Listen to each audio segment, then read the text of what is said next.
The question I want to answer here briefly is has to do with same-sex marriage, and it's how do you convince a non-Christian that same-sex marriage is going to be detrimental to him?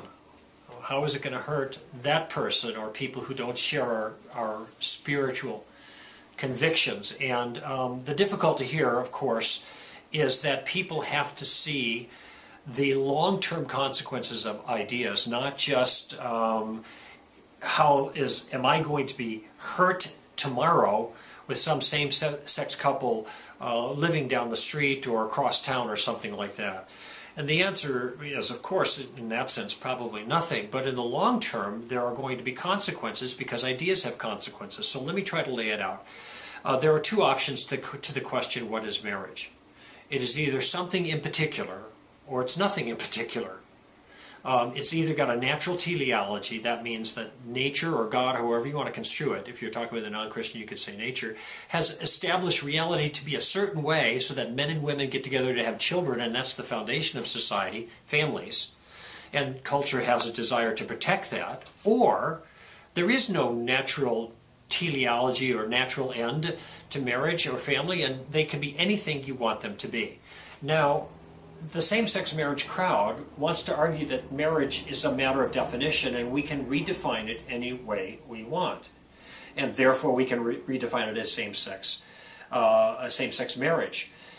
If we decide to go with same-sex marriage, we will be admitting to their point of view. We will be conceding that ground and saying that marriage isn't anything in particular, that it's completely a social construction and we can define it however we want.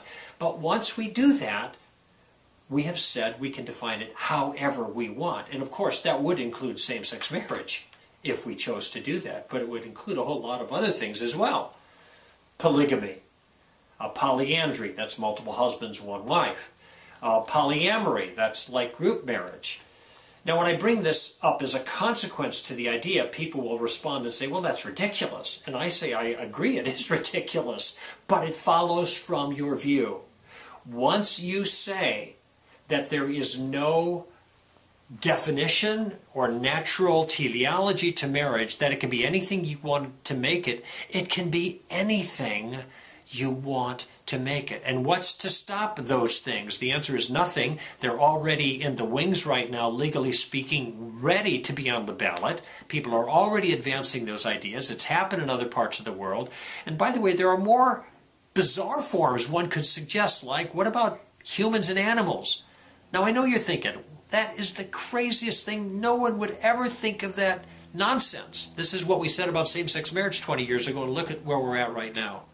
The point I'm making is ideas have consequences. Once we legally say that there is no distinction between a heterosexual couple and a same-sex couple as far as the law is concerned, because we can define marriage any way we want, then the sky's the limit, if you will. And who knows what's going to happen then. And the government will enforce it. That means a loss of personal liberty. That means a loss of religious freedom. That means a violation of parental rights, and these things are already happening. There's plenty to be concerned about, even if you're not a Christian, if same-sex marriage becomes the law of the land.